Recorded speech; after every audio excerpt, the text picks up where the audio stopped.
suis originaire du nord de la France, je suis né à Lille, et je suis parti assez rapidement après une école de commerce travailler en Indonésie tout d'abord, donc globalement en Asie du Sud-Est, dans l'industrie des jeux vidéo pour des éditeurs de jeux vidéo.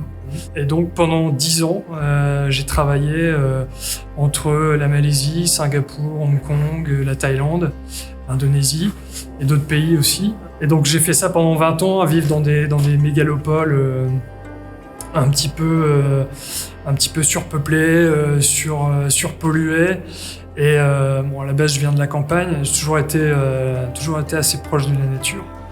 Et donc, au bout de 10 ans, j'ai eu un gros ras-le-bol et l'impression vraiment d'avoir fait le tour de la question et puis d'avoir besoin de réfléchir à autre chose pour regarder le futur de manière un petit peu plus cohérente avec ce que j'étais, quoi.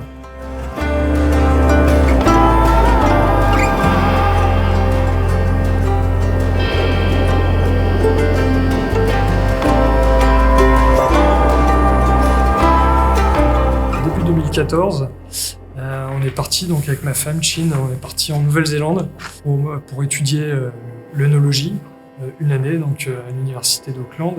À partir du moment où je me suis dit j'arrête les jeux vidéo et je me mets à réfléchir sur qu'est-ce que je veux réellement faire, j'ai commencé donc à réfléchir un petit peu, à regarder un petit peu derrière moi et à me dire voilà, trouver des éléments qui auraient pu me permettre d'identifier des pistes. Et le vin était l'une d'entre elles. Je me suis rendu compte que tout au long de mon adolescence, post-adolescence, et puis même mon parcours en Asie du Sud-Est, je me suis rendu compte qu'en fait le vin était toujours pas présent.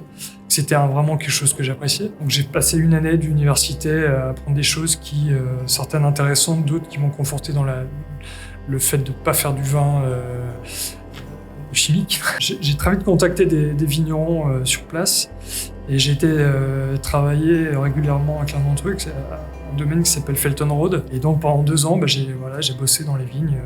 La première saison que j'ai fait à Felton Road, j'ai rencontré un Français, François Ribot, qui a un domaine en Australie, et un mec du coin, et qui m'a dit il faut que tu ailles. Il faut absolument que tu ailles faire une saison en France. Et la Loire, c'était déjà quelque chose une région qui m'intéressait pour le chenin. Donc j'avais envoyé quelques emails et la seule personne qui m'a répondu positivement, c'était Marc Angéli. Et donc en 2015, je suis revenu pour les vendanges. J'ai bossé à peu près 8 semaines avec lui. Et ça a été aussi l'étape supplémentaire de me dire la Loire et l'Anjou peuvent vraiment être un endroit où je peux m'installer. Et en revenant en Nouvelle-Zélande, je me suis mis vraiment à prospecter pour des terres là-bas. Et puis je me suis rendu compte que le prix des terres commençait à devenir un peu stratosphérique en Nouvelle-Zélande. Enfin, j'ai pris la décision assez rapidement de me dire de toute façon, si je veux m'installer dans des conditions intéressantes, ce sera en Anjou.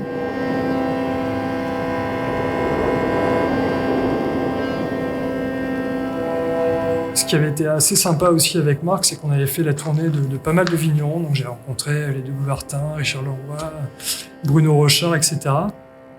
Et ça a été aussi vraiment un des éléments déclencheurs parce que je voyais le côté assez solidaire de l'ensemble de ces vignerons.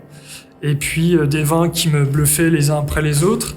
Et donc on est revenu en août 2016. Et quand je suis revenu ici en Anjou, donc j'ai été voir Marc Angéli.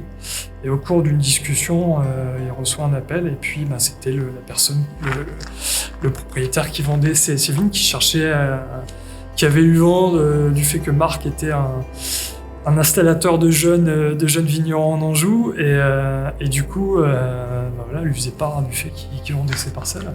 L'état des vignes était vraiment assez préoccupant, mais les terroirs, la vue, l'endroit, je sais pas, je me suis dit directement c'est là. Et alors ça n'a pas été très facile parce que les discussions ont pris pas mal de temps et donc je suis rentré sur les parcelles et a commencé à tailler alors qu'elles n'étaient pas à moi. Et bon, au final, ça s'est fait quand même, et puis voilà, ça a démarré comme ça.